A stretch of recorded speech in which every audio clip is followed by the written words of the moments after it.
Are you the one person in that room who, for no particular reason, whenever they get an opportunity, overshares? And suddenly, to a question as simple as, how long did it take you to get here, you are going through some of the more traumatic experiences of your childhood. If you want to stop oversharing, first of all, ask yourself why you need to.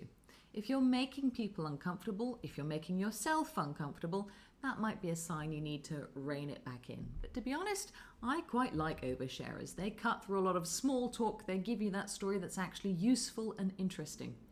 But if you feel like it's out of control, all you need to do is catch yourself when you find you are just giving a little bit too much information away.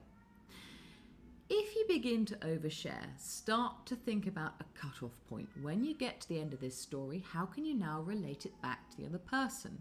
Because it's not necessarily a bad thing that you've overshared, but the kicker is you might have just indulged yourself a little bit and the other person is getting a little bit bored. Simply reflect the story back to them and ask them, have they had any experience similar to that? Have they ever been in a similar situation? Or what do they think of the story you just shared, because you're keen to get their opinion? Bring them in. Don't be indulgent when you're oversharing, and suddenly it becomes a two-way street, and before you know it, you're having a really engaging conversation with the other person.